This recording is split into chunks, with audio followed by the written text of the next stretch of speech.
சஹீஹான ஹதீஸ்கள்ல நரகத்தை பற்றி சொல்லப்படுகிறது ஆழம் என்பது என்ன செய்து சொல்லப்படுது. அகலம் என்ன, அதாவது சொல்லப்படக்கூடிய ஒரு நிலைமையில நேரடியான வார்த்தைகள்ல இல்லை, ஆனால் ஆழம் என்பது என்ன செய்கிறது சொல்லப்படுகிறது. அப்ப நினைத்து பாருங்கள், தண்டனுடைய வடிவத்தில் உச்சத்தை நரகம் என்ன செய்கிறது சொல்கிறது. விசாலத்தை சொல்லல, அதனுடைய அகலங்கள் என்ன செய்யல சொல்லப்படல, ஆனால் ஆழத்தை பற்றி என்ன செய்கிறது குர்ஆன், அது ஹதீஸ், ரசூல் ஸல்லல்லாஹு அலைஹி வஸல்லம் சொல்லி காட்டுறாங்க. இப்போ ரசூல் ஸல்லல்லாஹு அலைஹி வஸல்லம் சொல்கிறார்கள், ஒரு சத்தம் கேட்கிறது. அப்போ ரசூல் ஸல்லல்லாஹு அலைஹி வஸல்லம் சொல்றாங்க, இது 70 வருடங்களுக்கு முன்னால நரகத்திலே என்ன போடப்பட்ட ஒரு அதாவது கல் இப்போதான் வந்து என்ன செய்யுது அதனுடைய ஆழப்பகுதியை நிலப்பகுதியை வந்து அடைந்திருக்கிறது என்ற ரசூல் ஸல்லல்லாஹு அலைஹி வஸல்லம். அப்போ இது ஒரு மனிதனுக்கு அதாவது எப்பொழுதுமே ஒரு ஒரு ஒரு வேதனையுடைய உச்சத்தை சொல்லக்கூடிய ஒரு செய்தி தான் இது. நரகத்துடைய ஒரு கல் அதனுடைய அதாவது நிலத்தை அடைவதற்கு இவ்வளவு வேகமாக 70 வருடங்களை இந்த உலகத்திலே எடுக்கிறது அப்படின்னு சொன்னால் அது எப்படிப்பட்ட ஒரு ஆழமாக என்ன செய்யும் இருக்குமென்று பாருங்க. எனவே நரகம் என்ற அந்த அந்த சிஃபத்தை சொல்லுகிற நேரத்தில் நரகத்தில் வந்து உலகம் என்ற வார்த்தை, உலகத்தை போல விசாலம் என்ற வார்த்தை, இவைகள் சொல்லப்படாமைக்கான காரணமே அதுவும் ஒரு தண்டனை. அந்த விசாலமின்மையும் என்ன ஒரு தண்டனை என்ற ஒரு மனோபாவத்தை ஏற்படுத்துவதனால அந்த நரகம் சொர்க்கம் போன்ற ஒரு உலகம் போன்ற வார்த்தைகளோ அல்லது தண்டனையுடைய பல்வகைமையாக இருந்தாலும் அது எங்கெங்கே எப்படி எப்படி ஒரு பரவலாக நடக்கும் என்ற வார்த்தைகளோ நீங்கள் என்ன செய்ய முடியாது, காண முடியாது. தண்டனைகள் சொல்லப்பட்டிருக்கும். நரகத்துடைய பொது சிஃபத்தாக என்ன இந்த நெருப்பு சூடு என்கின்ற ஒரு பகுதி சொல்லப்படும். இது நம்ம பிரதானமாக விளங்கி கொள்ள வேண்டும். சொர்க்கத்துடைய அதே அதாவது முறைமையில நரகத்தை என்ன செய்யலாது நம்ம பார்க்க முடியாது. ஒரு நெருடலான ஒரு அணுகுமுறையை தான் என்ன செய்கிறோம். முதலாவது என்னென்ன கம், முதலாவது என்ன என்று சொன்னால் கம். கம் என்று சொல்றது உள்ளத்தை வந்து அடைக்கக்கூடிய வேதனை. உள்ளத்தை வந்து அடைச்சி ஒரு ஒரு ஒரு வேதனையும் ஒரு சோதனையை நினைக்க நினைக்க மனிதனுடைய உள்ளம் என்ன செய்யும், அதாவது நெஞ்சு துடிக்க ஆரம்பிக்கும். நெஞ்சு துடிச்சு அந்த தொண்டை குழி வரைக்கும் என்ன செய்யும், அந்த பதட்டம் அடையும். அவனால் பேச முடியாது, அவனால் வந்து ஒரு கருத்தை தெரிவிக்க முடியாது. ஏன்னா அந்த பயங்கரத்துடைய உச்சகட்டம் இருக்கும். இந்த கம், இந்த வேதனை ஏற்படுத்தக்கூடிய, இந்த மனக்கவலை ஏற்படுத்தக்கூடிய முழுமையான சிஃபத்தை நீங்கள் நரகத்துடைய விஷயத்தில் பார்க்கலாம். அல்லாஹு தஆலா நரகத்தை சொல்லக்கூடிய விஷயங்களாக இருக்கலாம், ரசூலுல்லாஹி ஸல்லல்லாஹு அலைஹி வஸல்லம் நரகத்தை பற்றி சொல்லக்கூடிய விஷயங்களாக இருக்கலாம். நீங்கள் தொகுத்து பார்த்தீங்கன்னு சொன்னால் முழுமையாக உங்களால் வந்து அதாவது தொண்டை குழியை வந்து அடைக்கக்கூடிய அமைப்பிலான ஒரு வேதனையை நீங்கள் நரகத்தில் என்ன செய்வீங்க பார்ப்பீங்க.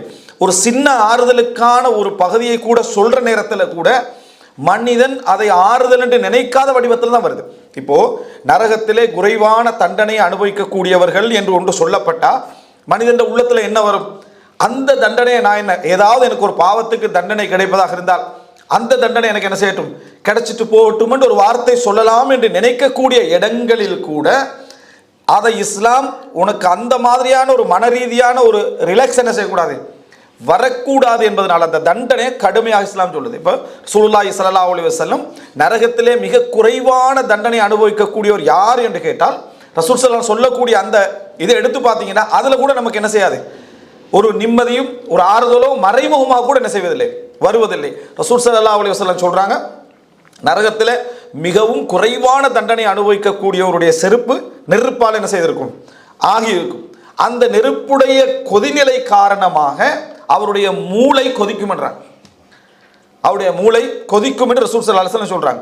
இப்போ இது குறைவான தண்டனைன்னு நமக்கு சொல்லப்படுகிற நேரத்தில் மார்க்க ரீதியாக நீங்க பாருங்க, மனதுக்கு எந்த விதமான இடமும் கொடுக்காத அமைப்பில் சொல்லப்படுகிறது.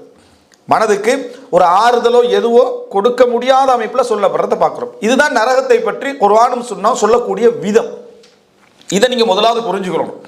நரகம் என்பது முதல் பண்பே என்னன்னு சொன்னால் நெருப்பால ஆனது என்கின்ற அவைகளோடு தண்டனைகள் சொல்லப்படுவது என்பது இருக்க, மற்ற எல்லாமே நீங்க பார்த்தீங்கன்னு சொன்னால் மனதுடைய கவலையையும் மனதுடைய கம்மையும் வேதனையும் துன்பத்தையும் அதிகரிக்கக்கூடிய அமைப்பில் தான் அது இருக்குமே தவிர, தொண்டைக்குழியை அடையக்கூடிய அமைப்பில் தான் அது இருக்குமே தவிர, அதில் நீங்கள் ஆறுதலான தண்டனை என்று சொல்லக்கூடிய ஒன்று இல்லை.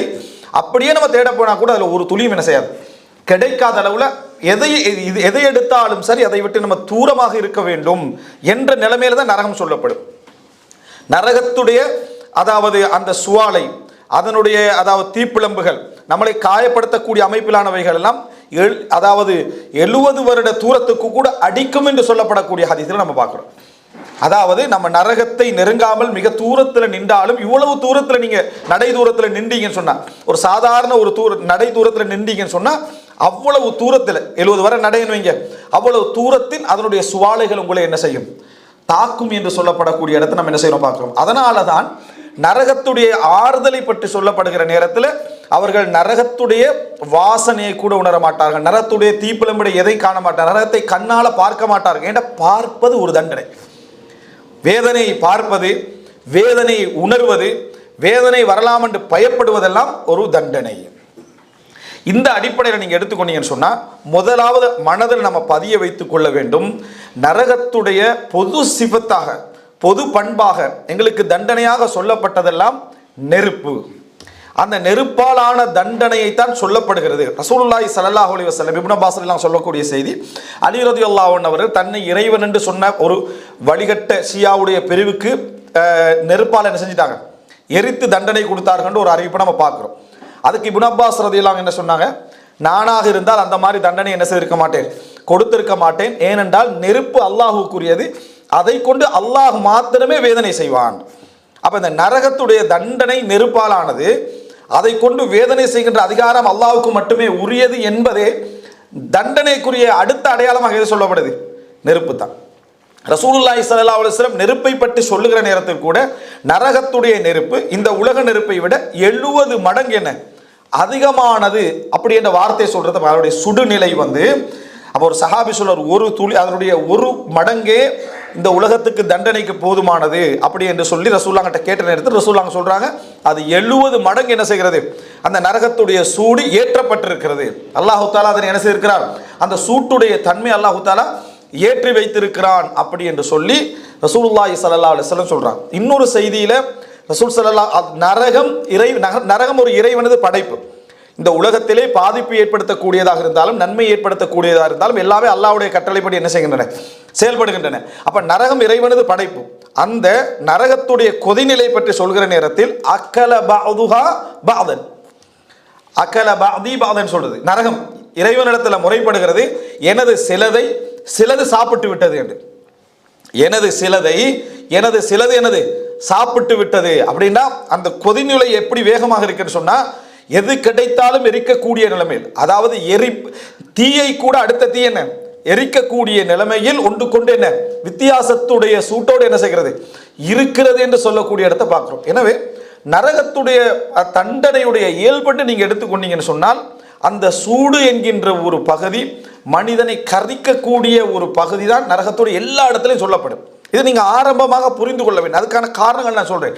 நரகத்துடைய விசாலம் சொல்லப்படவில்லை, ஆழம் சொல்லப்படுகிறது. நரகம் என்றால் அது சூடு கொதிக்கக்கூடியது, அதன் ஊடாக தண்டனை என்பதுதான் நரகத்தை பற்றிய விஷயம். மற்ற தண்டனைகள் என்று சொல்லப்படுகின்றவைகள் ஏன், எதற்காக, அதை எப்படி புரிந்து கொள்ள வேண்டும் என்பது இன்னொரு பகுதி. இதை நம்ம ஆரம்பமாக புரிந்து கொள்ள வேண்டும். அதனாலதான் நரக தண்டனை பற்றி சொல்லப்படுகிற நேரத்தில் கூட பாவிகளுடைய தண்டனையை வரையறுக்கிற நேரத்தில் கூட அவர்களில் சிலரை நரகம் பாதம் வரை தீண்டி இருக்கும், அவர்கள் சிலரை முழங்கால் வரைக்கும் என்ன செய்திருக்கும், தீண்டி இருக்கும், இடுப்பு வரைக்கும் தீண்டி இருக்கும், மார்பு வரைக்கும் தீண்டி இருக்கும், முழுமையாகவும் என்ன செய்திருக்கும், தீண்டி இருக்கும். சுஜூது செய்தவர்களாக இருந்தால் அவருடைய நெத்திய தொழுகையுடைய இடங்களை என்ன செய்யாது, நரகம் தீண்டாது என்று வரக்கூடிய இடங்கள் தண்டனை எதை பத்தி, நெருப்பு. விளங்கிட்டா, அந்த சூடு அவைகள் தான் அதுக்கு தண்டனை கொடுக்கப்படுகிறது என்று சொல்லி. அதே போல அதாவது ஹதீஸ்ல வரக்கூடிய வார்த்தை என்ன, அதாவது என்னது, அதாவது ஹுமம், அதாவது எரிந்து சாம்பல் கட்டியான நிலையில் உயிரோடு இருக்கிறாங்க, ஆனா எரிந்து சாம்பல் கட்டியான நிலையில் நம்ம என்ன செய்கிறோம், அந்த ஒரு மனிதனுடைய நிலை இருக்கும் அப்படின்ற வார்த்தைகளை பார்க்கிறோம்.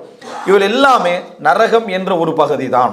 ரசூல் ஸல்லல்லாஹு அலைஹி வஸல்லம் உதாரணம் சொல்லுகிற நேரத்தில் கூட, இந்த தாய் இந்த பிள்ளையை இந்த நெருப்பிலே எரிவாள் என்று நினைக்கிறீர்களா, இல்லை அப்படி என்று சொன்ன நேரம் அல்லாஹு தஆலா இதை விட மிகவும் என்ன இரக்கமானவன் என்று சொல்லக்கூடிய செய்தியை நம்ம என்ன செய்கிறோம் பார்க்கிறோம். அதுல கூட எதை பேசப்படுகிறது, நெருப்பு அப்படின்றது. ரசூல் ஸல்லல்லாஹு அலைஹி வஸல்லம் அவர்கள் யாராவது இஸ்லாத்துக்கு வந்து விட்டால், யாராவது பாவத்திலிருந்து காப்பாற்றப்பட்டு விட்டால் சொல்லக்கூடிய வார்த்தை என்ன, வேற எந்த தண்டனையும் சொல்ல மாட்டாங்க, அல்ஹம்துலில்லாஹி அல்லதி அன்கதஹு மினன் நார், நெருப்பிலிருந்து இவரை காப்பாற்றி அல்லாஹ்வுக்கு என்ன எல்லா புகழும்.